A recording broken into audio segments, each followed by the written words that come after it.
और हम आगे बढ़ते हुए हम अपने दूसरे स्पीकर को इनवाइट करते हैं।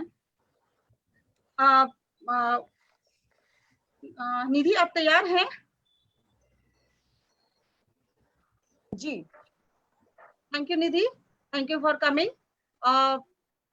तो मैं बहुत बहुत स्वागत करती हूँ अपनी दूसरी स्पीकर निधि, मिसेस निधि सिंह को, जो कि एक RCI registered rehabilitation council of India registered clinical psychologist हैं और मेरी बहुत ही प्रिय दोस्त भी हैं और मेरी कलीग भी हैं। वेलकम वेलकम निधि। आगे बढ़ने से पहले मैं आपके बारे में कुछ बताना चाहूंगी। You are assistant professor of Magad Mahila College, Patna University. I'm working as a Patna University, and you are teaching UG and PG student as well in Department of Psychology. You have done your graduation and post-graduation from Banaras Hindu University, and your area of interest is in clinical psychology, health psychology, psychotherapy processes and outcome issues, Indian psychology, gender issues, and sexuality. You have done you have your 10 years of experiences in clinical psychology. You are also trained in positive psychology from National Institute of Mental Health and Neuroscience, NIMHANS, Bangalore. You have also worked as a clinical psychology in Postgraduate Institute of Mental Health, Chandigarh, and Indian Institute of Mental Health, Haryana, ITS Dental College and Hospital, and US-based MNC named Sovereign Health. You have delivered several lectures, conducted various training and orientation programs for KVS teachers, mental health and rehabilitation professionals, and people of awareness, academics. You have various paper publication in scientific journal as well and books as well. You are associated with DD Bharti and print media as mental health expert also.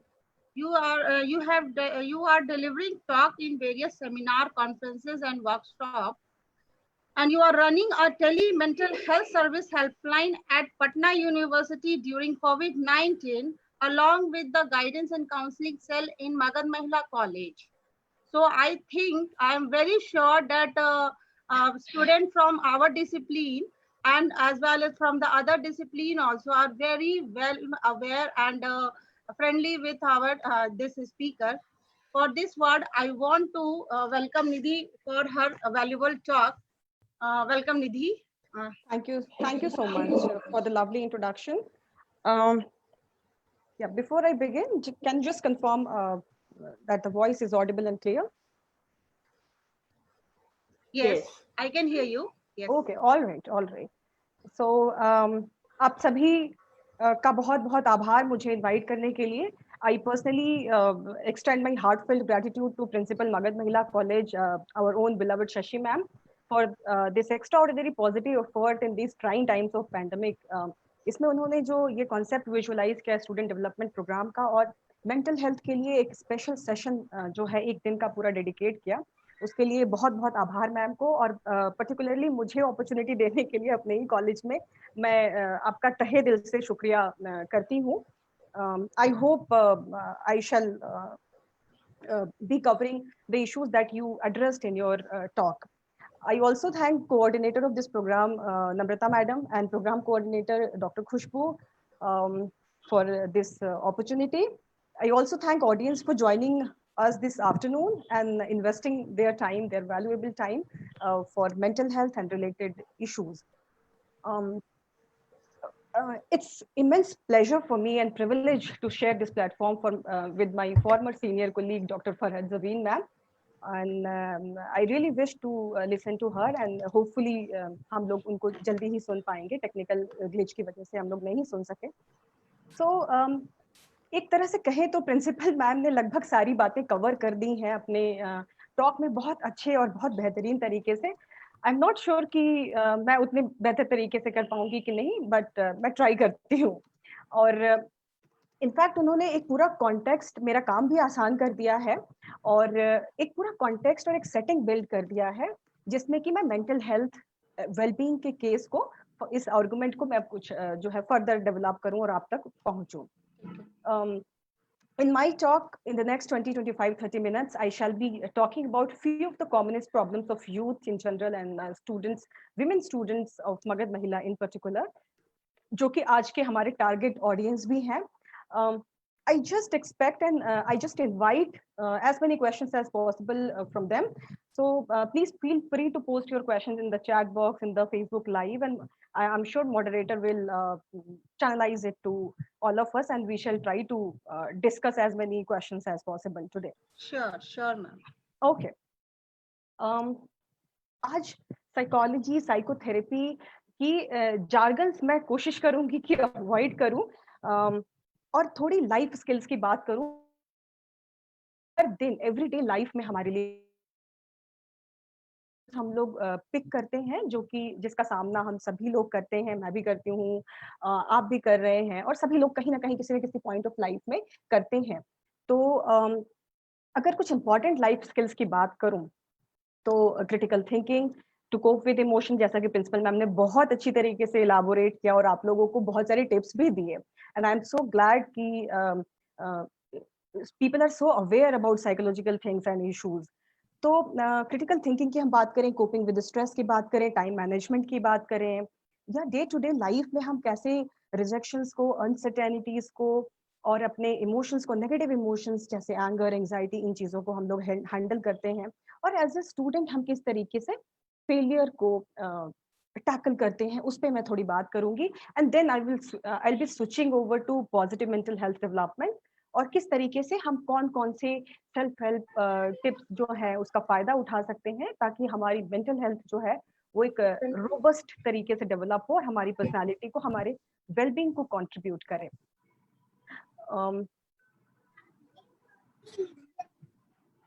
अगर हम इस पूरे pandemic के किस तरीके से unfold हुआ है उसको अगर ध्यान दें, तो शुरू में सबसे ज्यादा जो दिक्कत आई वो हमें आई कि अब्रप्ट ब्रेक था एक हमारे रूटीन में, हमारे डेली हैबिट्स में, कि किस तरीके से हम दूसरों के गले मिलते थे, शेक हैंड करते थे, किस तरीके से हम अपने टिफिन, अपने बॉटल्स, चीजें अपनी शेयर करते थे, हम किस तरीके से ऑटो रिक्शा सारी चीजें शेयर करके कलेक्टिविस्टिक कल्चर के रूप में हम लोग फ्लरिश कर रहे थे. तो जो ये अब्रप्ट ब्रेक आया, और इस अनप्रेसिडेंटेड सिचुएशन में, वाई अनप्रेसिडेंटेड, क्योंकि इस तरीके की सिचुएशन और पूरे वर्ल्ड वाइड अगर हम लोग देखें तो इस तरीके की सिचुएशन जो कि हम लोग 3 कंपोनेंट साइकोलॉजी में डिफाइन करते हैं, कि अगर किसी सिचुएशन में अर्जेंसी है, अनसर्टेनिटी है और फियर इन्वॉल्व है, तो वो सिचुएशन बहुत कॉम्प्लिकेटेड हो जाती है और वो ओवरवेलमिंग होती है लगभग सभी के लिए. अगर हम बात करें तो ये सारी जो कंडीशंस मैंने बताया, अर्जेंसी, अनसर्टेनिटी और फियर, जो है इस पैंडेमिक में हम सभी लोगों ने एक्सपीरियंस किया. और अगर आजकल के समय की मैं बात करूं, जहाँ पे कट थ्रोट कॉम्पिटिशन है, रैट रेस है, लिमिटेड रिसोर्सेज के कारण, limited resources, so many people competing over limited things, judgmental environment जहाँ पे कि अगर देखें तो appearing good takes over being good, कि आपका दिखना जरूरी है, आप भले बेहतर हो चाहे ना अंदर से. हमेशा एक तरीके का कांस्टेंट इवैल्यूएशन, कि लोग मुझे जज कर रहे हैं, और कुछ लोग फॉल्स फाइंड कर रहे हैं, कुछ लोग क्रिटिकल हो रहे हैं, and every time I am being judged and constantly being evaluated. और वो जो इवैल्यूएशन है उसमें कहीं ना कहीं अगर हम देखें तो वो फियर ऑफ नेगेटिव इवैल्यूएशन है, कि हम नकारात्मक तरीके से ही हमारा मूल्यांकन हो रहा है. और ये जो इवैल्यूएशन है बहुत बार रियलिस्टिक होती है, अनरियलिस्टिक होती है, हमारी एक्सपेक्टेशंस के हिसाब से होती है, हमारी एक्सपेक्टेशंस के बियॉन्ड होती है, जहाँ पे सोशल कंपैरिजंस जो है वो कॉन्स्टेंटली चलता रहता है, and at times we feel uncertain about things. तो अगर अनसर्टेनिटी की बात करें इस पैंडेमिक में, और हम लोग की हेल्पलाइन में भी जो बहुत के थे कि एग्जाम्स कब होंगे, अब हम क्या फॉर्म नहीं फिल कर पाएंगे, नेक्स्ट जो कॉम्पिटिशन्स हैं या जो आगे के कोर्सेज हैं, पर्टिकुलरली जो फाइनल ईयर्स में जो स्टूडेंट्स थे, वो मास्टर्स में या फिर ग्रेजुएशन में, उनकी भी कॉल्स आ रही थी. हम लोग जो है हमारे फ्रेंड्स के पास हमने अपनी बुक्स दी थी और वो हमें नहीं मिल पा रही हैं, अगर एग्जाम हो गया तो क्या होगा. तो ये कुछ सिंपल जो है प्रॉब्लम्स मैं आपको बता रही थी, और कुछ कॉम्प्लिकेटेड भी इसमें प्रॉब्लम्स आ रहे थे, जैसे कि बहुत लोग की मैरिज की डेट जो है वो पोस्टपोन हो गई थी, बहुत लोग के ट्रैवल शेड्यूल्स जो है वो प्लान थे, बहुत लोग की सर्जरीज, ऑपरेशंस और डिफरेंट ट्रैवल प्लान थे, और वो सारी चीजें जो है अब्रप्टली चेंज हो गए विद इन फ्यू डेज। और अगर हम देखें कि अनसर्टेनिटी जो है वो फियर को, पैनिक को और loss of trust not just in individuals जो लोग हमारे आसपास हैं, बल्कि सिस्टम में भी, जो भी स्ट्रक्चर है, अगर पब्लिक हेल्थ सिस्टम है, इंफ्रास्ट्रक्चर है, उसमें भी, इकोनॉमी में भी, हमारी सोसाइटी में भी, कम्युनिटी में भी, कि जहाँ पे पहले हम, हमारी तबीयत खराब हो गई तो अपने नेबर से, अपने रिलेटिव से हेल्प ले सकते थे, तो यहाँ पे इस अनसर्टेनिटी, इस फियर, इस पैनिक में जो है सिचुएशन इतनी वर्स जो हुई कि हम अपने नेबर्स को देखे शायद बहुत बहुत दिन हम लोगों को हो रहे थे। तो अगर हम साइकोलॉजी और लाइफ स्किल की बात करें तो अनसर्टेनिटी जो है वो पैंडेमिक में हमें ज्यादा महसूस हो रहा है, लेकिन इसका मतलब ये नहीं कि ये पहले नहीं था, या इस पे जो है वो आगे नहीं होगा, आगे की सिचुएशंस में नहीं होगा। अनसर्टेनिटी हमेशा हमारी लाइफ का एक हिस्सा था, हिस्सा है और हिस्सा रहेगा। It's simply that we are focusing on many negative things simultaneously and we are discarding positive events, positive things. और ये एक तरीके का कॉग्निटिव एरर होता है, जिसके बारे में मैं आगे अपने आर्गुमेंट में, अपने प्रेजेंटेशन में बात करूंगी कि किस तरीके से हमारी जो अपनी कॉग्निटिव बायस होती है, हमारे जो सोचने का तरीका होता है, कैसे वो हमारे थॉट्स प्रोसेस को चेंज कर देता है। तो अगर हम लोग इन जनरल अनसर्टेनिटी को देखें तो जो एविडेंस बेस्ड फैक्ट है, रिसर्चर्स हैं, वो यही कहती हैं कि अनसर्टेनिटीज और एम्बिग्विटीज जो है वो लाइफ का पार्ट एंड पार्सल है, इनएविटेबल है, and we need to accept them. अगर वो डिजायरेबल नहीं है, अनसर्टेनिटी हमेशा डिजायरेबल तो हो ही नहीं सकती, बहुत कम चांसेस में वो जो है वो होपफुल और ऑप्टिमिस्टिक लोगों के लिए डिजायरेबल होती है। तो वो जो है नेगेटिव इमोशंस को अराउज करती है हमारे भीतर। तो और हमें इसको टॉलरेट करना सीखना होता है, टॉलरेटिंग द एम्बिग्विटीज, कि आपने किसी को प्रपोज किया, उसने ना हाँ कहा ना ना कहा, कैन नॉट से वाली कंडीशन हो सकती है। आपने किसी से उधार मांगा, किसी ने आपको दिया, ना देने का प्रॉमिस किया, ना देने की बात कही, कहीं सोचेंगे देखेंगे। तो ये जो अनसर्टेनिटी और एम्बिग्विटी है वो लाइफ में इनएविटेबल है, और we need to prepare ourselves. हमें वो स्किल्स लर्न करनी होगी कि किस तरीके से हम हैबिचुएट हो, हम फ्लेक्सिबल बने और टॉलरेट करें इस एम्बिग्विटी को। और जैसा कि प्रिंसिपल मैम ने कहा कि पेशेंस जो है, परसीवरेंस जो है वो बहुत इंपॉर्टेंट है। तो एक्चुअल में जो लाइफ स्किल्स को जो लोग कंसेप्चुलाइज करते हैं, वो इन एट्रीब्यूट्स को लाइफ स्किल्स का एक इंपॉर्टेंट हिस्सा मानते हैं। So we should focus on things that are in our hands. हम लोगों ने अभी देखा, खुशबू मैम ने बोला कि हमारे हाथ में बहुत सारी चीजें नहीं रहती हैं, टेक्निकल ग्लिच जो हुआ, तो एग्जैक्टली जो लोकस ऑफ कंट्रोल है, बहुत बार वो इंटरनल होता है, बहुत बार एक्सटर्नल होता है। तो एक्सटर्नल यानी कि जो चीजें हमारे कंट्रोल में नहीं है, तो हमें उनको एक्सेप्ट करना होता है और हमें उनके साथ जीना सीखना पड़ता है, क्योंकि we can not control each and everything in our life. हम अपने जीवन में सभी चीजों को कंट्रोल नहीं कर सकते हैं। तो इस तरीके से अगर हम ये सोचें कि दिस टू शैल पास, और हर प्रॉब्लम की कुछ ना कुछ सोल्यूशन होती है, और कभी ना कभी सोल्यूशन निकलती, हो सकता है कि तुरंत ना उसका रिजल्ट आए, बट कुछ टाइम पे जो है उसकी सोल्यूशन आएगी। हम सभी जानते हैं कि कोरोना ऐसा तो नहीं है कि कभी नहीं जाएगा। जब प्लेग फैला था, जब येलो फीवर आया था, और पास्ट में भी जब इस तरीके के पैंडेमिक आए हुए हैं, तो ये देखा गया है कि उस समय की जो मन स्थिति होती है, रिसर्चेस ये कहती हैं कि लोगों को लगता है कि ये खत्म नहीं होगा, बट इवेंचुअली जो है वो वैनिश होता है और धीरे धीरे फेड अवे होता है। तो क्यों ना हम इस मौके को ट्रैफिक लाइट की तरह देखें, कि अगर रेड लाइट, अभी रेड सिग्नल है, इसका मतलब ये नहीं है कि हम हमेशा के लिए, हमारी जिंदगी परमानेंटली स्टॉप हो गई है और रुक गई है। येलो लाइट जल रही है, आप प्रिपेयर होते हैं, एनर्जी गैदर करते हैं। जब आप स्टॉप मोड में थे, फिर आप प्रिपेयर करते हैं अपने आप को, और फिर और री एनर्जाइज करते हैं, रीफ्यूल करते हैं अपने आप को, और उसके बाद आप मूव करते हैं आगे और भी स्पीड से। तो ये हमेशा ऑप्टिमिस्टिक बने रहना बहुत इंपॉर्टेंट है, कि हम कंक्लूजन्स पे जंप ना करें, because the process is ongoing, result अभी तक आया नहीं है। और पैंडेमिक जो है वो इन्फोडेमिक भी है, यानी कि सूचनाओं का जो फ्लो है वो बहुत ज्यादा है, और एवरीथिंग जो है वो हमारे मोबाइल में वो सारी चीजें सिमट गई हैं कि जस्ट वन क्लिक में सारी इंफॉर्मेशन आ रही है, and we are too much overloaded with the information. और मेनी टाइम्स डिसइंफॉर्मेशन होती है, बहुत बार वो मिस इन्फॉर्मेशन होती है। Even if the right information अगर बहुत ज्यादा मात्रा में हम कंज्यूम करते हैं और बहुत ज्यादा कोरोना से रिलेटेड चीजें और नेगेटिव न्यूज पे अगर हम फोकस करते हैं, तो हमारी अनसर्टेनिटी को टॉलरेट करने की, उसको डील करने की जो कैपेसिटी है, वो उसमें काफी गिरावट आती है, ऐसा साइकोलॉजी की रिसर्चेस जो है वो कहती हैं। तो ऐसे समय में हमें क्या करना है? अगर एकेडमिक अनसर्टेनिटी है, what you can do, you can visit official websites of university, your college, you can reach out to your teachers, you can reach out to your uh, administrative officials and you can inquire about it. और जो instructions दिए जा रहे हैं आप उनको follow करेंगे, और बहुत बार लेट गो एटीट्यूड रखना बहुत इंपॉर्टेंट होता है। एक स्टोरी मैं सुनाना चाहूंगी। यहाँ पे महाभारत का युद्ध चल रहा था और उस समय जयद्रथ ने नारायण अस्त्र चला दिया और उसकी कोई काट किसी के पास नहीं थी। और उस अस्त्र की खासियत ये थी कि जैसे ही आपके मन में हिंसा का भाव आएगा, वो जो विपन है वो आपको डिस्ट्रॉय कर देगा। अर्जुन कहते हैं कृष्ण से कि हे गिरधर अब क्या करें? तो उन्होंने कहा कि हर समस्या का समाधान मेरे पास भी नहीं है पार्थ। ऐसा करो कि तुम अभी कुछ भी मत करो, बस हाथ जोड़ के शांति से, बस जो है जो भी चीज शुरू हुई है, जिसका प्रारंभ है उसका अंत निश्चित है। अगर ये समय, इसका भी एक ड्यूरेशन है, अगर वो ड्यूरेशन क्रॉस हो जाएगा तो इसका असर हम सभी लोगों पर नहीं होगा, हम लोग वी विल बी सेव्ड।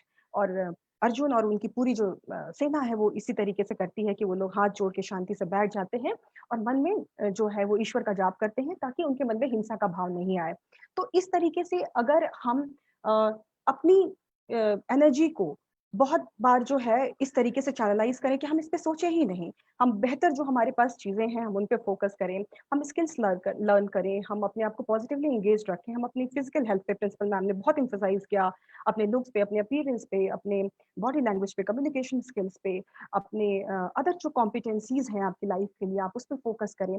आप एग्जाम की प्रिपरेशन करें और बेहतर तरीके से करें, अपने सारे पेपर्स की नोट्स बनाएं, उसको रिवाइज करें, पढ़ें, आगे आने वाले कॉम्पिटेटिव एग्जाम्स की तैयारी करें, क्योंकि आज नहीं लेकिन कल तो वो होना ही है, वो निश्चित है, आप भी ये बात जान रहे हैं। तो वाई टू वेस्ट अभी का जो टाइम है? उन्होंने बोला ना कि प्रेजेंट में हम लोग को रहना सीखना होगा। If you focus too much on the negative events of the past, it's not going to help us in present and it will also damage our future prospect। तो ये बहुत इंपॉर्टेंट बात है कि जानना हमेशा जरूरी नहीं होता है कि हमारे पर हमें तो सब कुछ पता है। उसको आप अपनी लाइफ में उसको यूज करें, उसका इस्तेमाल करें और उसको देखें करके, और हर दिन जरूरी नहीं होगा कि एक बार में आप वो सारी स्किल सीख जाएंगे। It requires a lot of practice, perseverance, और आप उसके साथ लगातार जब करते रहते हैं उन चीजों को, तो आप उसकी एक्सपर्टीज जो है वो हासिल करते हैं। अगर किसी भी कारण से आपको लगता है कि ये बहुत ओवरवेलमिंग हो रहा है, तो जरूर प्रोफेशनल हेल्प लें। आप अपने टीचर्स की भी हेल्प ले सकते हैं, काउंसलर्स की हेल्प ले सकते हैं, हेल्पलाइन बहुत सारे मेंटल हेल्थ के हैं। हमारी पटना यूनिवर्सिटी की हेल्पलाइन की भी मदद ले सकते हैं। इस तरीके की चीजों का आप फायदा उठा सकते हैं। तो अगर अनसर्टेनिटी है, और अनसर्टेनिटी में बहुत बड़ा एक डर होता है हमारा कि हम फेल हो जाएंगे, जो फियर ऑफ फेलियर है, बहुत बार पर्सनालिटी, बहुत बार सोशलाइजेशन, क्योंकि हम हमेशा इसी तरीके से पले बढ़े हैं कि हम सोशल कंपैरिजन में ही, हम हमेशा एक दूसरे के साथ कंपेयर में ही सेंस ऑफ अचीवमेंट्स जो है वो डिराइव करते हैं। आप किसी भी चीज में अच्छे हैं, इसलिए किसी को ये बताना जरूरी है कि वो तुमसे इस चीज में अच्छा नहीं, तुम उससे इस चीज में बेहतर हो। तो एक तरीके से मेंटल वायरिंग होती है, और कहीं ना कहीं जो है हम अपनी सेंस ऑफ अचीवमेंट, अकॉम्प्लिशमेंट्स और सारी चीजों को उसी परिप्रेक्ष्य में, उसी कॉन्टेक्स्ट में देखते हैं और सक्सेस और फेलियर के उस मुताबिक बनाते हैं। तो अगर आपको इस वजह से डर लग रहा है अनसर्टेनिटी से कि आप फेल हो जाएंगे, तो why not investing time and effort in developing competencies, जिसमें कि आप अपने फेलियर को बेहतर तरीके से हैंडल कर सकें। थॉमस अल्वा एडिशन की जो है स्टोरी आप लोगों को पता ही है कि जो है 999 बार जो है वो फेल होते हैं, और उसके बाद जो है उन्होंने बल्ब का आविष्कार किया, और बहुत सारे आविष्कार उनके नाम से हैं।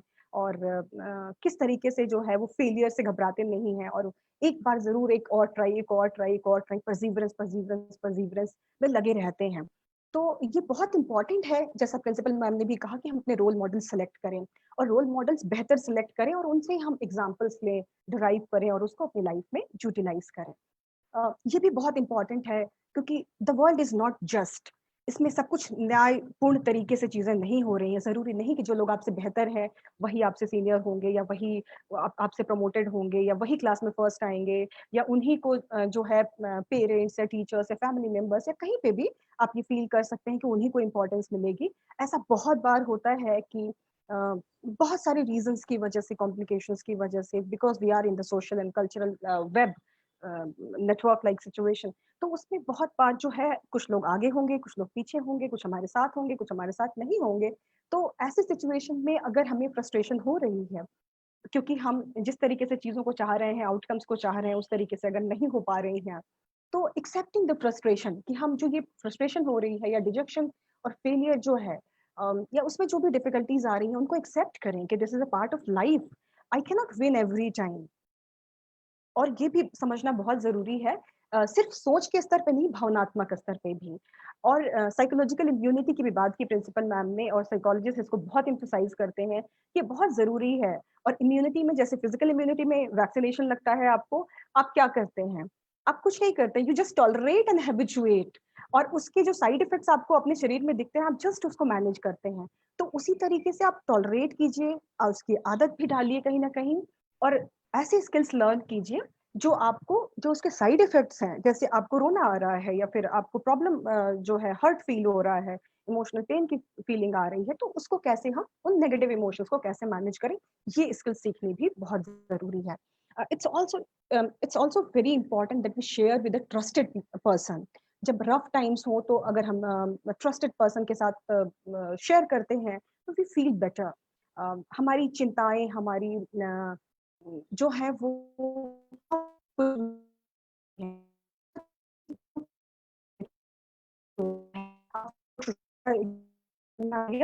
कि किस तरीके से चीजें जो है वो मुड़ गई।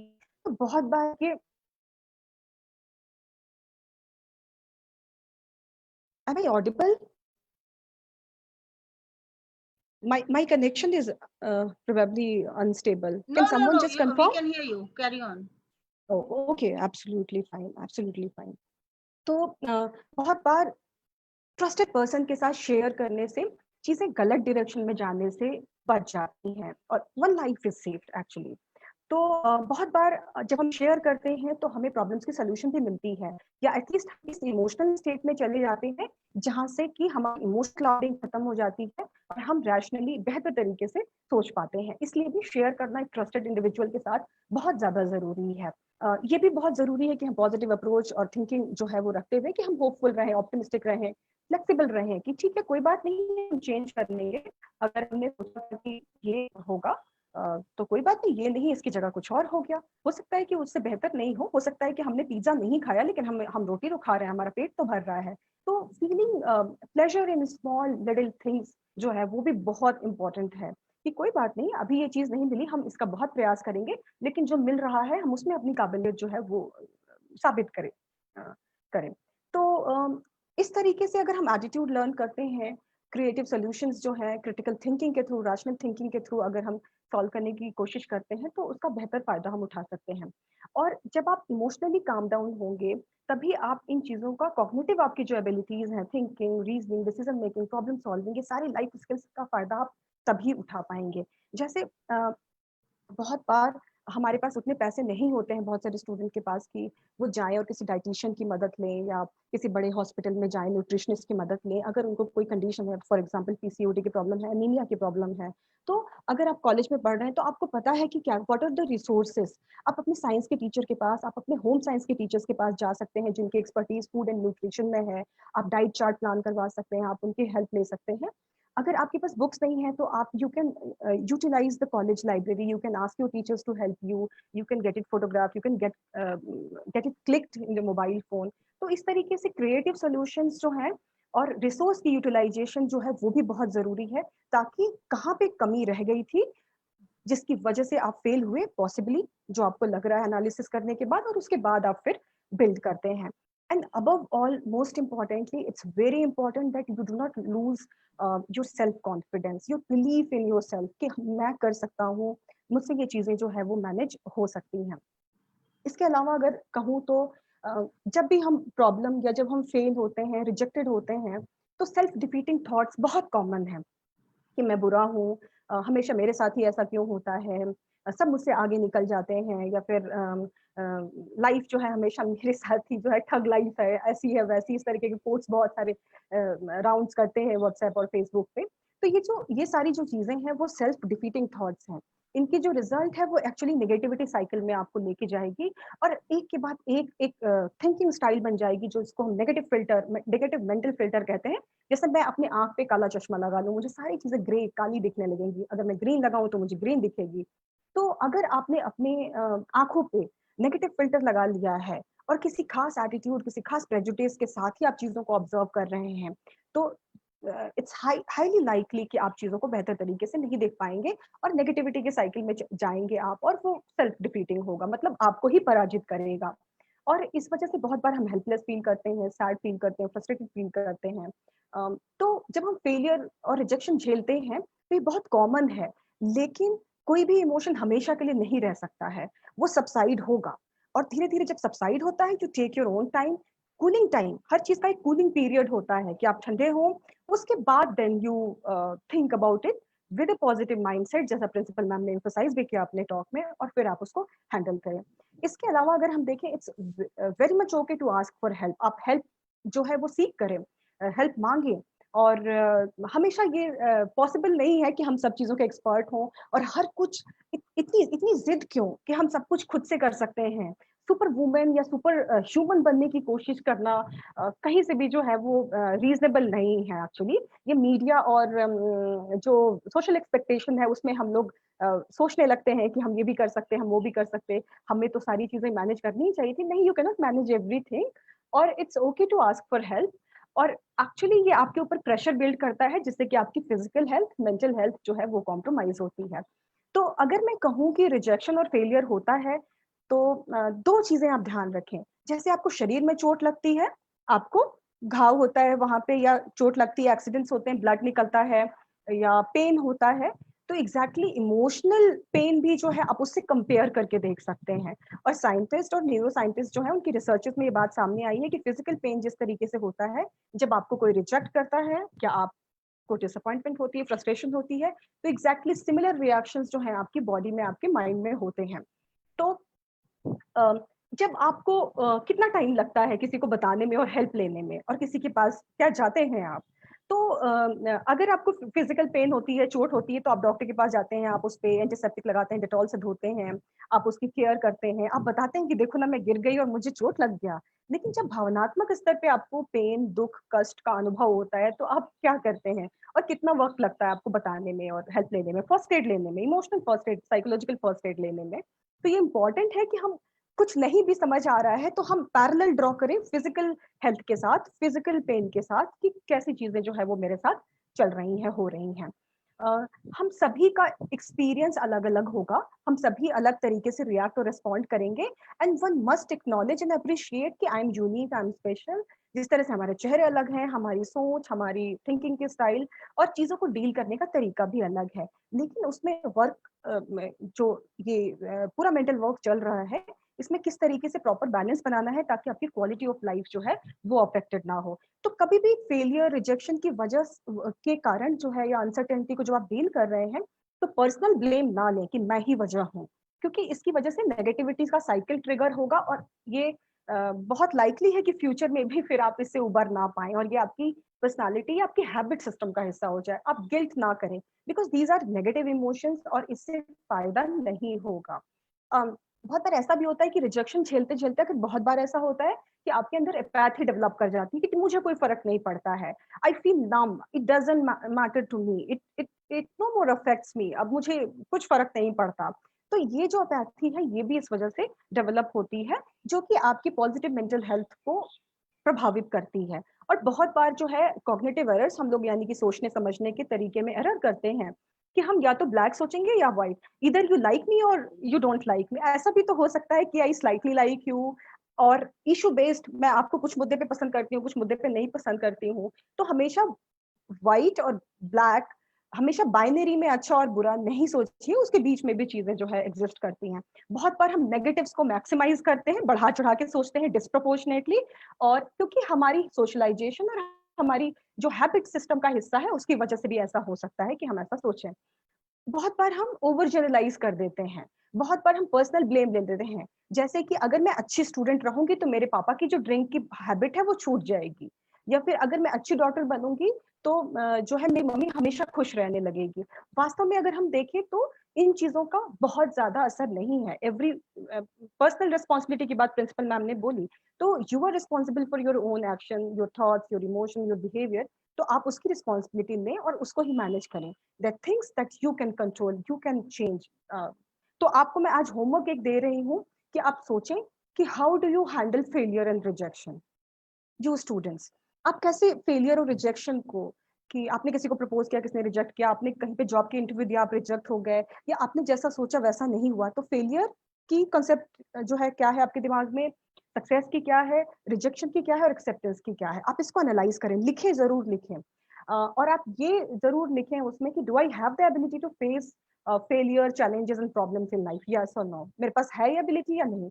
और अपनी 3 एबिलिटीज को कम से कम आप लिखें, और 3 ऐसी एबिलिटीज को लिखें जो आप चेंज करना चाहते हैं, जो कि आपको इंप्रूव करेंगी। और इससे एक आपको रिफ्लेक्शन मिलेगा, एक इंसाइट डेवलप होगी, जिसमें आप चीजों को बेहतर तरीके से सोच और समझ पाएंगे। प्रिंसिपल मैम ने टाइम मैनेजमेंट के बारे में भी बोला, तो ये भी बहुत इंपॉर्टेंट है कि आप अपने 24 आवर्स का लेखा जोखा रखें, रूटीन का देखें कि मैंने कितनी देर क्या क्या चीजें की, how do I use my time.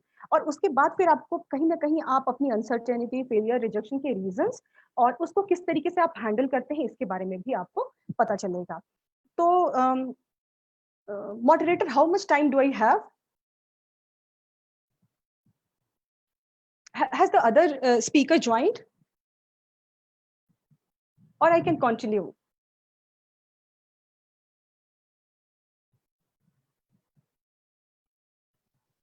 Okay. Hello? हाँ, हाँ. Hello, am I audible?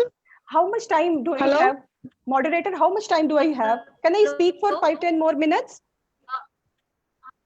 Yes, you can talk, ma'am. You carry on, ma'am. 10 minutes. After that, we will conduct an interactive session. Should I speak? You can speak for 5 to 10 minutes. After that, we will conduct an interactive session. All right. Where you and Farhad ma'am will be both answer the questions of the students. Okay, all right, excellent.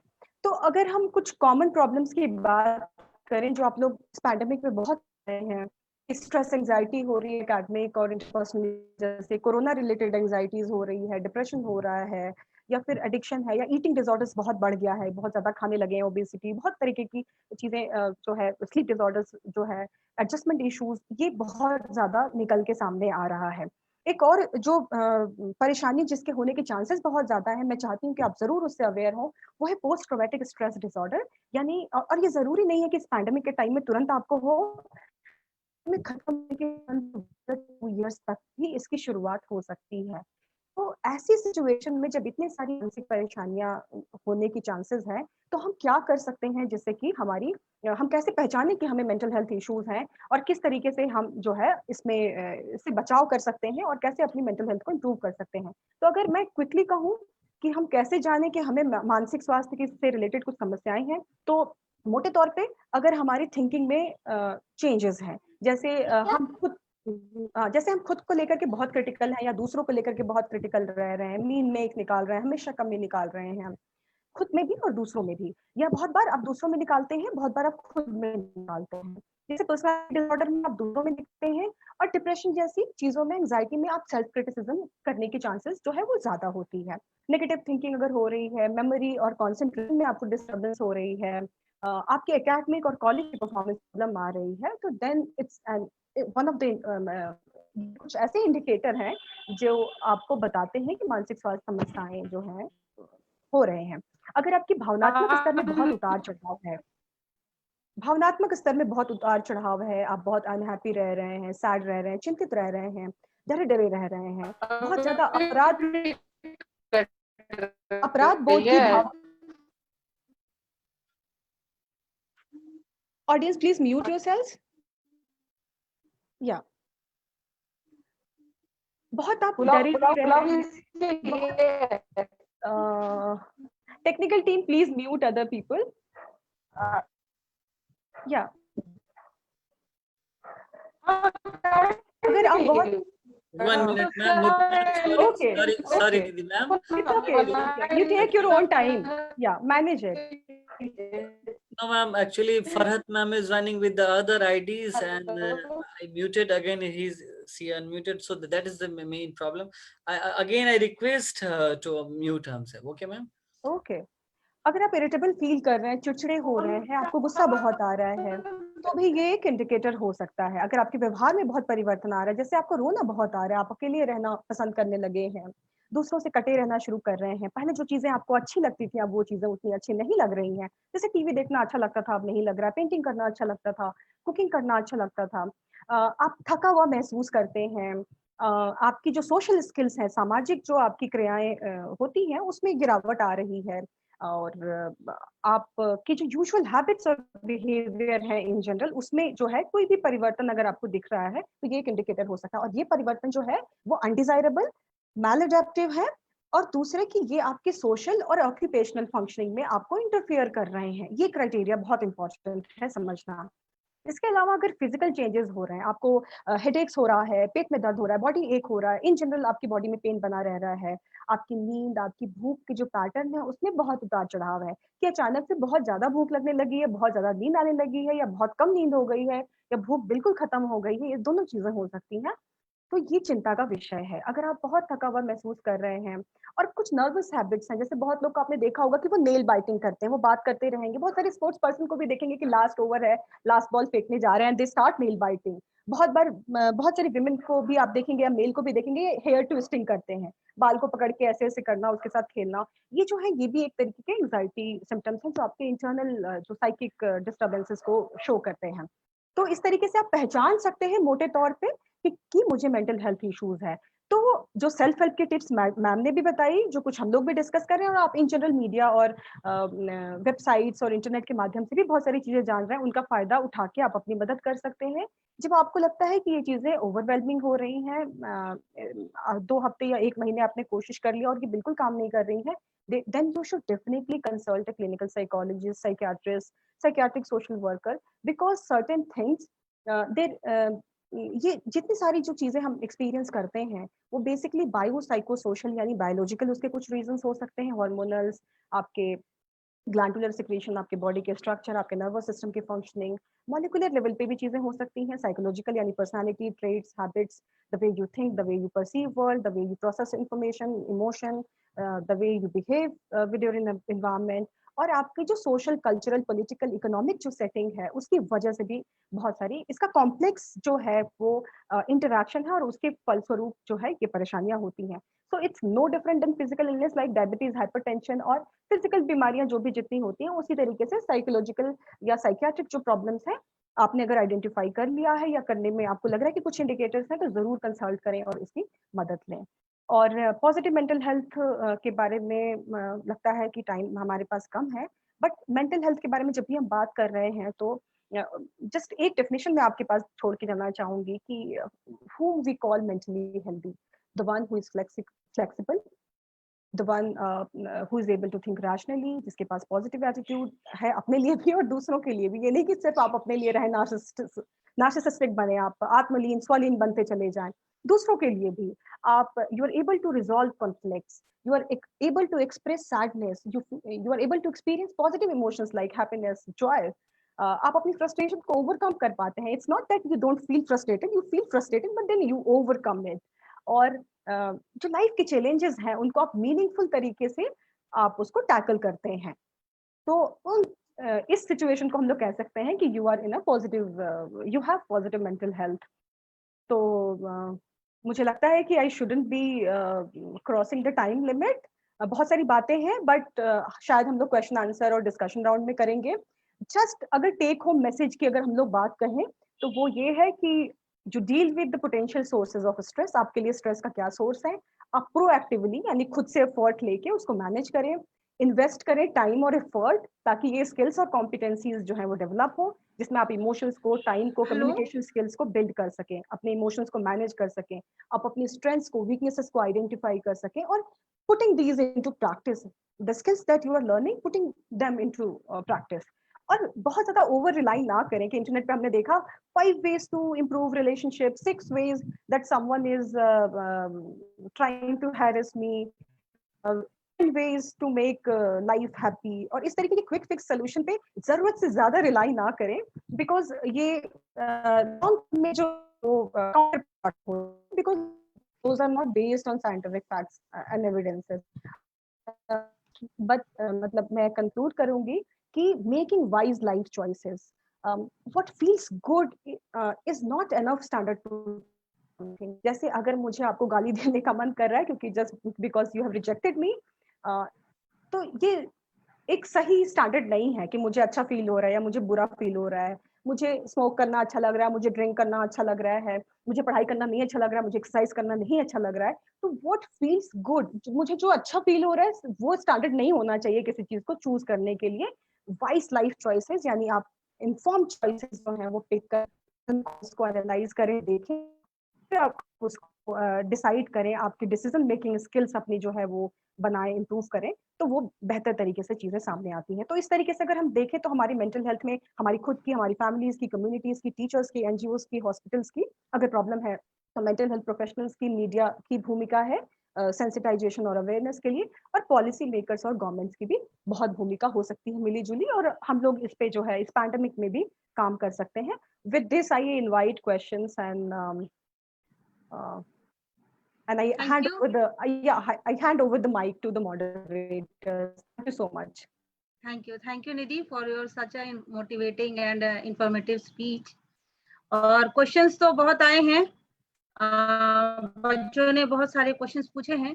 As a psychologist मैं भी बोलना चाहूंगी कि जो बच्चों में अभी problem आ रही है, बच्चों ने बहुत ही रेलेवेंट क्वेश्चंस पूछे हैं अभी कि क्या अभी जो पेंडेमिक टाइम है, इस टाइम में ऐसा एक सबसे बड़ा प्रॉब्लम हुआ है कि बच्चों के एग्जाम्स हैं वो पोस्टपोन हो गया है. ऐसा होता था कि जब हमें 1 साल का टारगेट दिया जाता है तो उसमें बच्चे पूरे प्रेशराइज्ड रहते हैं and then with whole effort अपना वो 1 साल में सिलेबस कंप्लीट करते हैं, देन एग्जाम देते हैं. लेकिन सबसे बड़ा प्रॉब्लम अभी ये आ गया है कि बच्चों ने पढ़ी एंड देन उनका धीरे धीरे मोटिवेशन खत्म होता चला जा रहा है पढ़ाई से. जो उन्हें लग रहा है कि अच्छा ठीक है कर लेंगे, या फिर जो पढ़ाई का स्पीड था उनका वो कम हो गया है, मोटिवेशन कम हो गया. तो इसके लिए ये लोग क्या करें, इस पे कुछ प्रकाश डालना चाहेंगे? Is the question directed to me or Faratna? निधि आप ही के लिए है. Okay. सबसे पहले कि जैसे अनसर्टेनिटी को कैसे हैंडल करें उसमें मैंने एम्फसाइज भी किया कि you focus on the things that are within your reach, that you can control, that you can manipulate, उस पे आप फोकस करें. दूसरा, अगर मोटिवेशन को अचानक से आपको लगता है जैसे आपने कोई टारगेट डिसाइड किया, तो सबसे पहले तो आपका जो टारगेट है आप उसको रियलिस्टिक अपनी एबिलिटीज के हिसाब से, जैसे कि मैं अगर आज चाहूँ कि मैं दुनिया की सबसे बड़ी धावक हुसैन बोल्ट बनना चाहती हूँ, तो शायद बहुत मेहनत करूं तो ओलंपिक में चांस मिल जाए extraordinarily, but then I have my own limitations कि कुछ लिमिट के बाद वो चीजें नहीं हो सकती हैं. तो अपनी एक्सपेक्टेशंस, अपनी एस्पिरेशंस को हम लोग रियलिस्टिक रखें.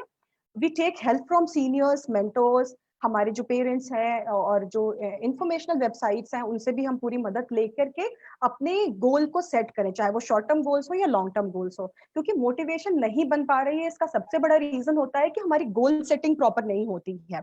दूसरी बात ये होती है कि हमने जो चीजें चूज की हैं वो हमने उसकी रिस्पॉन्सिबिलिटी नहीं ली है.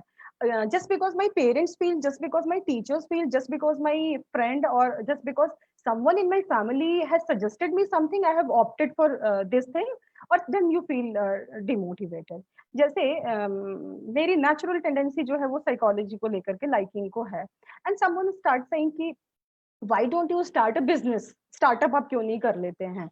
तो अब वो मेरे इंटरेस्ट का नहीं है, और अगर किसी तरीके से मैं जबरदस्ती उसमें पुश जाऊं, हो सकता है मेरे पास असर्टिवनेस स्किल्स नहीं हो कि मैं असर्टिवली अपनी बात को रख पाऊं, मना कर पाऊं कि look I can not do this, this is not my forte. तो बहुत बार इस वजह से भी हम लोग डिमोटिवेटेड फील करते हैं. बट एक ऐसी सिचुएशन जिसमें आप खुद चाहते हैं मुझे करना है, मैंने सोच लिया है, मैं इसमें अच्छी भी हूँ, मेरे जो पास्ट अचीवमेंट्स है इस फील्ड में वो भी मुझे सपोर्ट कर रहा है कि I can go ahead in this field. तो और अनसर्टेनिटी की वजह से अगर आप डिमोटिवेटेड फील कर रहे हैं तो you can apply the technique of imagery. इसमें आपको क्या करना है कि आपको विजुअलाइज करनी है चीजें, आपको सोचना है, अपने इमेजिनेशन को, अपनी फैंटेसी को लगाना है पूरा कि जब मैं, जैसे मान लीजिए आपने सोचा कि मुझे आईएएस का एग्जाम क्लियर करना है, या मुझे असिस्टेंट प्रोफेसर बनना है, या मुझे डांस मतलब मॉडल बन जाना है, या फिर मुझे साइंटिस्ट बन जाना है, तो यू स्टार्ट, या कोई एग्जाम अगर मान लीजिए बैंक या एसएससी आपने जो भी किया हुआ है, तो यू स्टार्ट विजुअलाइजिंग, आप उसको पूरी तरीके से विजुअलाइज करें और सोचें, और डिटेल में सोचें, बिल्कुल पूरी अपनी ताकत के साथ, पूरी डिटेलिंग के साथ कि रिजल्ट आएगा, फिर सबको पता चलेगा, फिर मैं देखूंगी, फिर मेरे इमोशंस क्या होंगे, उसके बाद क्या क्या चीजें होंगी, how my life will change, how I will react, फिर पेरेंट्स को कैसा फील होगा, मेरे फ्रेंड्स को कैसा फील होगा, फिर उसके बाद मेरी लाइफ पाथ, मेरे जो जीवन की दिशा और दशा है वो कैसे चेंज होगी। तो इस तरीके से अगर हम डिटेलिंग करें और इमेजरी करें, पूरी आउटकम को अगर हम पहले से विजुलाइज करें, तो ये भी बहुत एक इफेक्टिव टेक्निक हम लोग क्लिनिकल साइकोलॉजी में मानते हैं कि इससे मदद मिल सकती है। और इसके पहले लेकिन मैंने जो बातें बोली हैं उन पे भी ध्यान देना जरूरी है कि गोल हमारे क्या है, हमने कैसे उनको सिलेक्ट किया है, हमारी एबिलिटीज, हमारी एक्सपेक्टेशंस रियलिस्टिक है कि नहीं है, हमने कितना उसको मैच किया है, और उसके बाद तब आप इस स्टेज पे आए। ऐसे नहीं कि आपने एफर्ट कुछ भी नहीं लिया, प्रिपेयर कुछ भी नहीं किया और suddenly you start visualising that कि मैं प्राइम मिनिस्टर बन जाऊं तो हाउ आई वुड फील, और मैं अचानक से बीएमडब्ल्यू और मर्सिडीज और एयरफोर्स के हेलीकॉप्टर में मैं घूमना शुरू कर दूंगी, then that would not work. So making things realistic would help. Thank you Nidhi. I think कि बच्चे समझ गए होंगे। एक क्वेश्चन और है निधि कि जो अभी जैसे क्वारंटाइन का टाइम हुआ है, तो ये अभी बच्चों का as well as young and old सबके रूटीन को बिल्कुल गड़बड़ कर दिया है, उनकी मूवमेंट को सबको स्थिर कर दिया है। तो इसमें क्या हो रहा है कि जो घर में है वो ज्यादा ओवर ईटिंग ज्यादा हो रही है, स्लीपिंग ज्यादा हो रही है। ये सब कारण से जो है उनमें और भी मोटिवेशन की कमी हो रही है। तो ये सब कुछ बच्चों ने पूछा है कि कुछ उन्हें इंसोम्निया की भी प्रॉब्लम हो रही है। तो इन सब से कैसे टैकल किया जा सकता है इस क्वारंटाइन के टाइम पर? दोनों एक्चुअली अलग अलग क्वेश्चंस हैं कि स्लीप की प्रॉब्लम अलग है, मोटिवेशन की प्रॉब्लम अलग है, और रूटीन की प्रॉब्लम अलग है। एक्चुअली ये 3 एरिया के क्वेश्चन है। सो मोटिवेशन का हमने डिस्कस कर लिया। स्लीप के बारे में कि स्लीप में आप क्या कर सकते हैं कि यूजुअली क्या होता है कि हम लोग दिन में जब भी हमें नींद आई, शोर हो रहा है, प्लीज म्यूट कर लीजिए। हाँ, कि क्या हो रहा है?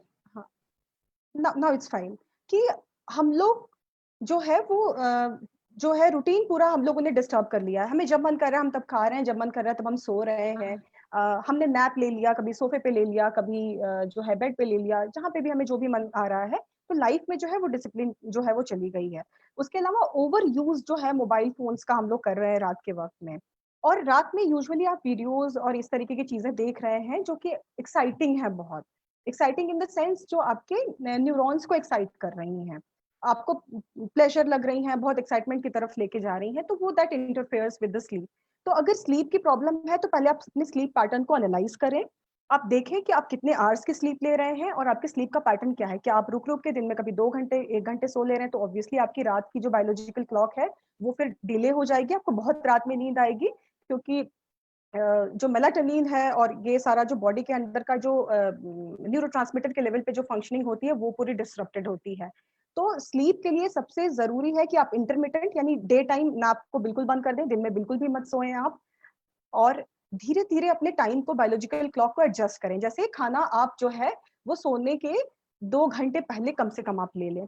आप जो कैफीन कॉफी है, चाय है, वो कम लें, या फिर जो सोडा ड्रिंक्स हैं जिसमें कि सोडियम और इस तरीके की चीजें ज्यादा होती हैं जो एक्साइटेड करती हैं आपके नर्वस सिस्टम को, न्यूरॉन्स को, ब्रेन को, वो चीजें आप उनका सेवन कम करें, लिमिटेड मात्रा में करें। आप फोन को 1 घंटा पहले कम से कम अपने आप को जो है उसको दूर कर लें, स्क्रीन टाइम को आप अपने कम कर लें, तो ये चीजें भी बहुत हेल्प करती हैं। एक और चीज जो बहुत इफेक्टिव है स्लीप को रेगुलेट करने में है, that is exercise, physical exercise.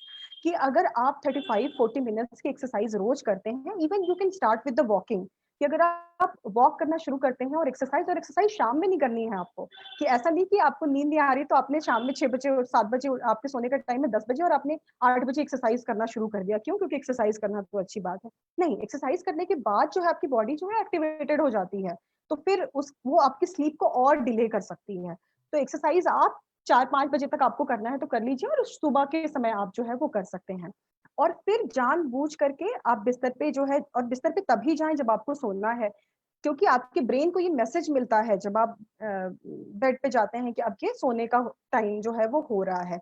अगर बेड पे आप खाना भी खाएंगे, पढ़ाई भी करेंगे, मोबाइल भी चलाएंगे, खेलेंगे भी, उस पे गेम्स भी करेंगे, तो आपका ब्रेन कंफ्यूज हो जाएगा, उसे पता नहीं चलेगा कि ये सोने का टाइम है, खेलने का टाइम है, कार्ड गेम्स का टाइम है कि क्या है। तो सोने से पहले आप अपना एक रिचुअल बनाइए कि मुझे हाथ पैर धुलना है। और ये पुराने समय में भी आप अगर याद करें कि दादी नानी और मम्मी लोग बोलती थी कि हाथ मुंह धुल लो, सोना है, सपने गंदे आएंगे। तो एक्चुअल में वो पूरा जो है वो स्लीप रूटीन था कि हाथ मुंह धुलना है, कंघी करना है, उसके बाद वो, क्योंकि ब्लड सर्कुलेशन बढ़ जाएगी आपकी, और आपका बॉडी जो है थोड़ा ठंडा होगा, आप हाथ मुंह धो लेंगे तो आप जो है सोने जा सकते हैं। दूसरा कि अपने सोने के एनवायरनमेंट को ब्लू लाइट यानी मोबाइल और स्क्रीन टाइम का मैंने बोला, लाइट्स को ऑफ करें और कमरे को डार्क करें, और टेम्परेचर थोड़ा कम रखें ठंडे ठंडे एनवायरनमेंट में। जिन लोगों को बहुत एक्सट्रीम प्रॉब्लम आ रही है मैं उनके लिए बता रही हूँ, तो ये चीजें भी बहुत हेल्प करती हैं। इसके अलावा बहुत सारी अन्य वजहें भी हो सकती हैं, बहुत सारे जो है एंडोक्राइन ग्लैंड्स की प्रॉब्लम की वजह से, या बहुत सारे अदर साइकियाट्रिक इश्यूज, जैसे आपकी पर्सनालिटी अगर बहुत एंशियस है, या पर्सनालिटी में या आपकी जो है दूसरी कुछ कोई मॉर्बिड जो है परेशानियां चली आ रही हैं, उसमें भी स्लीप डिस्टर्बेंसेस हो सकते हैं। तो मैंने आपको कुछ कॉमन बातें बताई, अब स्पेसिफिक बातें स्पेसिफिक एनालिसिस करने के बाद, केस हिस्ट्री लेने के बाद ही बताई जा सकती हैं। तो अगर इतनी चीजों का आप ध्यान रखते हैं कि आप एक स्लीप रूटीन डेवलप करते हैं, स्क्रीन टाइम से मोबाइल का कम कर देते हैं, 1 घंटे पहले हटा देते हैं, एक्सरसाइज को इंक्लूड करते हैं, आप सोने से पहले बहुत हैवी नहीं खाते हैं, बहुत चटपटा मसालेदार हैवी कैलोरी वाली चीजें जो है आपने खा ली तो वो भी आपके स्लीप को डिस्टर्ब करती है, निकोटीन और कैफीन को भी आपने कम कर दिया, तो ये चीजें जरूर आपके स्लीप को पैटर्न को स्टैब्लिश करने में और बॉडी के सिरकाडियन रिदम को, बॉडी के बायोलॉजिकल क्लॉक को एडजस्ट करने में मदद करेंगी। और ये चीजें कम से कम आपको 21-28 डेज तक करना है, और तब आपकी बॉडी का जो सिस्टम है, वो क्लॉक है, वो स्टैब्लिश हो जाएगा, स्टेबलाइज हो जाएगा, और फिर प्रॉब्लम्स जो है वो आने की गुंजाइश कम रहेगी। ये नहीं कि आपने 1 दिन कर लिया, 2 दिन कर लिया। और इसके बाद भी अगर आपको नहीं लगता है तो आप बिस्तर में जब आप सोते हैं तो आप जो है घड़ी की तरफ ना देखें, आप अपने मन में डीप ब्रीदिंग करें, सांस जो है रिलैक्सेशन जो है वो प्रैक्टिस करें, सीखें और उसको प्रैक्टिस करें। आप बैकवर्ड काउंटिंग कर सकते हैं, आप जो है योग निद्रा या शवासन जैसी चीजें जो है वो प्रैक्टिस कर सकते हैं। दिस बहुत स्पेक्टिकुलर जो है चेंजेस जो है मैंने अपने क्लाइंट्स और पेशेंट्स में देखे हैं अपने क्लिनिकल प्रैक्टिस के दौरान इन टेक्निक से। यस, हाँ, ये तो बहुत आपने सही बात कही निधि। I can see one question. I can see one question in the chat box that is related to anxiety attacks. Anxiety attack, हाँ, anxiety attack. उस पे हाँ, आपके क्वेश्चन से जो भी स्टूडेंट ने लिखा है एंजाइटी अटैक से, उसके कारण के बारे में मुझे पता नहीं चल पा रहा है कि सिचुएशन जो है वो किस तरीके की है। जैसे हो सकता है कि किसी को बंद कमरे में एंजाइटी की प्रॉब्लम आ रही है, या हो सकता है किसी को एक पर्टिकुलर सिचुएशन की पब्लिक स्पीकिंग के लिए स्टेज पर खड़ा कर दिया गया बोलने के लिए, और तब एंजाइटी के अटैक्स आ रही हैं। या क्या बहुत बार जनरलाइज एंजाइटी भी होती है कि इन जनरल पर्सनालिटी में जो है एंजाइटी फ्री फ्लोट कर रही है, बहुत बार वो स्पेसिफिक होती है। तो एक तो वो क्लियर नहीं है। दूसरी की अगर एंजाइटी अटैक से आप एक्चुअली क्या मीन कर रहे हैं, क्योंकि 2 कंडीशंस हैं, एक पैनिक अटैक है और दूसरी एंजाइटी प्रॉब्लम्स है, तो वो क्लियर नहीं हो पा रहा है।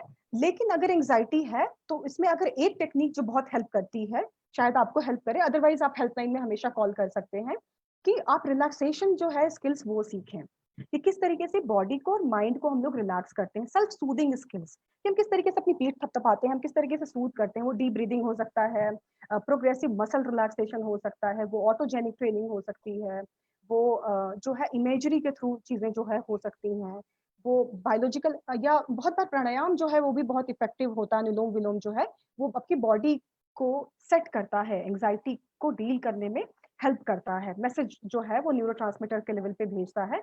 तो रिलैक्सेशन स्किल्स जो है वो हेल्प करती हैं। दूसरे मैं आपको सजेस्ट करूंगी, since you are a student, आप एंजाइटी मैनेजमेंट स्किल्स जो है वो सर्च करें, पढ़ें उसके बारे में अधिक से अधिक, और ये कंडीशन फिर आप समझें कि एंजाइटी है या कोई और परेशानी है, और उसके बाद फिर आप स्पेसिफिक सलाह लें। Otherwise 2 suggestion, anxiety management skills के बारे में पढ़िए, थोड़ा बड़ा है, क्योंकि वो आपकी पर्सनालिटी, आपके साइको सोशल, आपकी बायोलॉजिकल सारी कंडीशंस को ध्यान में रख के तब हम लोग सजेशंस ये सारी चीजें देते हैं। लेकिन ये 2 चीजें बहुत हेल्प करती हैं, एंजाइटी मैनेजमेंट स्किल्स और रिलैक्सेशन। तो इनको सीखिए और इनको प्रैक्टिस कर सकते हैं। और अगर लगता है कि सिम्टम्स ज्यादा हैं या सीवियर हैं, उनकी इंटेंसिटी या ड्यूरेशन या सिवियरिटी, तो आपको जरूर प्रोफेशनल हेल्प सीख करनी चाहिए। जी, बहुत सही बात बोली है आपने। इसमें मैं भी एक बात पॉइंट जोड़ना चाहूंगी कि ये जो अभी क्वारंटाइन का टाइम है, तो इसमें हमारा कम्युनिकेशन स्किल बहुत ज्यादा लोगों से हो नहीं पा रहा है, कम्युनिकेट हम कर नहीं पा रहे। तो मैं बच्चों को ये भी बोलना चाहूंगी एज अ साइकोलॉजिस्ट कि आप अपने पेरेंट्स के साथ, जो भी आपके भाई बहन है, उन सबके साथ भी इंटरेक्ट कीजिए। क्या मैं सही बोल रही हूँ दीदी? इंटरेक्शन करना उनके साथ भी बहुत जरूरी है। डेफिनेटली। ऐसा ना हो कि आप सिर्फ दिन भर मोबाइल देखते रहें, क्योंकि मोबाइल है ना, तो ये भी बहुत जरूरी है कि ये एंजाइटी आपको इसलिए हो रहा है या फोबिया आपको ये कारण भी हो सकता है कि आपको एक रूम मिल गया है एंड देन आप उसमें आप बैठे हैं, मोबाइल स्क्रॉल कर रहे हैं, पढ़ रहे हैं। तो मोबाइल को थोड़ा अवॉइड कीजिए, ये भी बहुत जरूरी चीजें हैं। क्योंकि वो तो जब आपका हेडेक शुरू होता है तो पता नहीं चलता, लगता है आंख खराब हो रही है, लेकिन एक्चुअली वो आंख नहीं खराब हो रहा है। इस टाइम में मुझे भी ये प्रॉब्लम आई, तो मैंने डॉक्टर को दिखाया, तो उन्होंने कहा कि ये बिकॉज ऑफ ये मोबाइल एंड लैपटॉप में जो आप लोग ज्यादा यूज कर रहे हैं, उसके कारण भी हो सकता है। तो ये भी जो बहुत जरूरी है, ये थोड़ा अवॉइड कीजिए। रात में थोड़ा मोबाइल को बाहर रखकर सोइए, स्विच ऑफ करके सोइए। और सर्काडियन रिदम की आपने बात कही थी, तो ये बहुत जरूरी चीज है कि जिस टाइम में आप सोते थे, उस टाइम में आप सोया कीजिए। क्योंकि एक बार जब वो आधे घंटे के अंदर अगर आप नहीं सोते हैं, तो फिर आप रात भर जगे रह जाएंगे। तो ये भी बहुत जरूरी है कि आप उस टाइम पर सोने की कोशिश कीजिए। और निधि, जैसा है कि अब एक्सरसाइज बहुत जरूरी हो जाता है इस टाइम पर, उन्हें ध्यान देना चाहिए एक्सरसाइज पर भी। आप क्या कहेंगी? डेफिनेटली, आप जो पहले कह रही थी उसमें भी मैं कुछ ऐड करना चाहूंगी। बहुत सारे स्टूडेंट को शायद नहीं पता होगा कि जिस तरीके से अल्कोहल, निकोटीन, सिगरेट और इन सब चीजों को लेकर के, ओपियोइड को, कैनाबिनॉइड्स को लेकर के एडिक्शन आप सुनते आ रहे हैं, नशे की समस्या, उसी तरीके से जो है डिजिटल एडिक्शन जो है वो बढ़ता जा रहा है, साइबर एडिक्शन, कि आप social media addiction, internet addiction जो है। और जो साइकोलॉजी के स्टूडेंट है शायद उनको पता भी होगा कि DSM-5 में जो है, जो क्लासिफिकेटरी सिस्टम है, हम लोगों ने इसको इंक्लूड भी कर लिया है।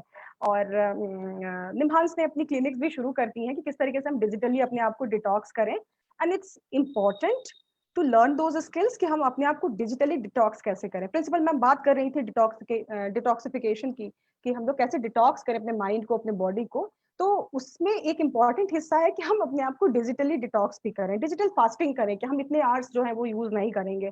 I will keep my mobile phone जो है स्विच ऑफ और ऑन द साइलेंट मोड, और इस तरीके से जो है हम लोग उसको यूज कर सकते हैं। या the second point that you were saying कि एक्सरसाइज की, डेफिनेटली एक्सरसाइज जो है वो आपके बॉडी के जो हार्मोनल सिस्टम है, जो न्यूरो एंडोक्राइन सिस्टम है, उसको रेगुलेट करता है, बॉडी में सर्कुलेशन को बढ़ाता है, और जो पॉजिटिव केमिकल्स जिसको हम सेरोटोनिन बोलते हैं, उसको रिलीज करता है। और वो बॉडी को, ब्रेन को सिग्नल भेजता है that you are feeling happy.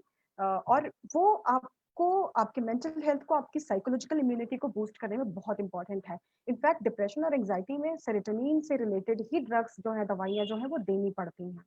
तो ये बहुत इंपॉर्टेंट है कि हम लोग एक्सरसाइज को अपने रूटीन में इस्तेमाल करें, अपने रूटीन को स्ट्रक्चर दें। एक आप 9 घंटे सोइए, 10 घंटे सोइए, एब्सोल्युटली ऑल राइट, लेकिन एक स्ट्रक्चर दीजिए आप अपनी लाइफ को, अपने डेली शेड्यूल को। रूटीन बनाना बहुत जरूरी है कि वो आप रूटीन से चलिए। बिल्कुल राइट। हाँ, तो और एक और भी ये मेंटल हेल्थ, आज जैसे हमारा जो टॉपिक था मेंटल हेल्थ एंड वेलबींग, तो एक स्टिग्मा भी जुड़ा हुआ है, एक मिसकंसेप्शन जुड़ा हुआ है इस मेंटल हेल्थ से। तो ये भी आज के सोसाइटी में ये बहुत बड़ी अब नीड हो गई है कि हम लोग इस बात को समझे कि मेंटल हेल्थ का मतलब वो स्टिग्मा या मिसअंडरस्टैंडिंग नहीं है।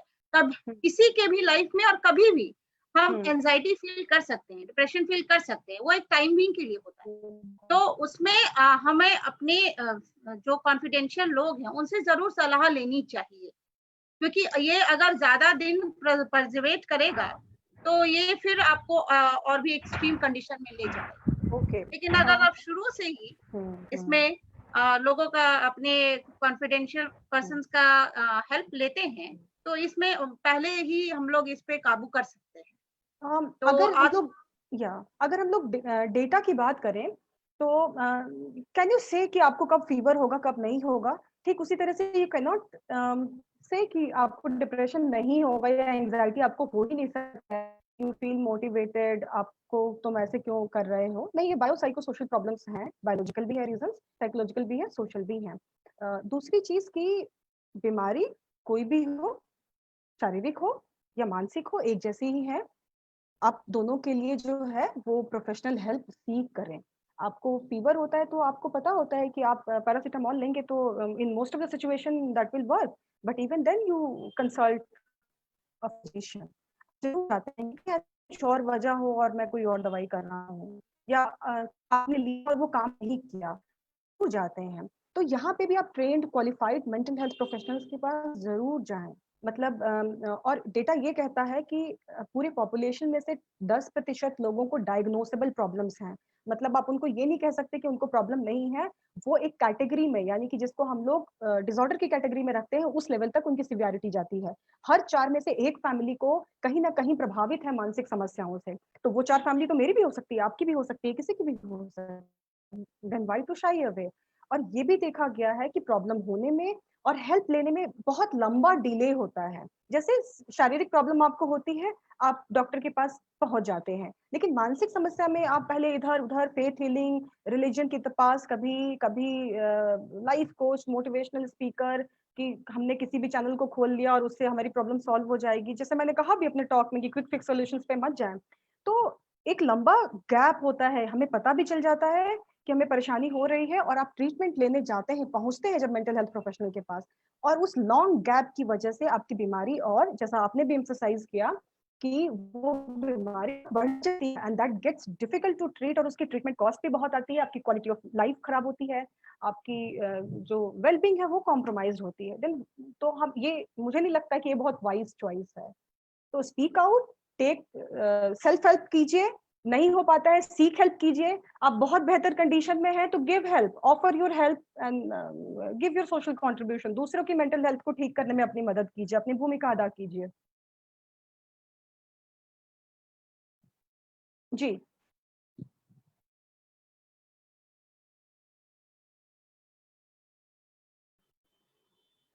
You are muted, Namrata ma'am, you are muted, we can not, की आवाज नहीं आ रही हाँ, है। We can not hear you. हाँ, sorry.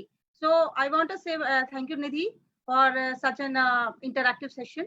और there are many questions तो जो हमारे students लगातार पूछ रहे हैं, but due to time constraints अब हम लोग इसको conclude करना चाहेंगे।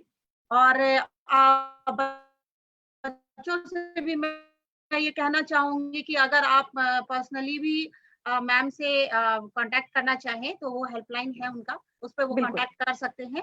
और इसी के बिल्कुल, आप साथ लोगों के मैं लिए ही है, कंक्लूड करना चाहूंगी। जरूर करें। Thank you Nidhi, thank you so much, हाँ, थैंक यू, थैंक यू बहुत निधि बहुत मैम, आभार प्रिंसिपल मैम का, थैंक यू, कोऑर्डिनेटर्स का, सभी लोगों का मुझे ये मौका देने के लिए बहुत बहुत आभार। बहुत बहुत आभार साथ में। थैंक यू फरहत मैम, आप सभी को बहुत बहुत आभार। आप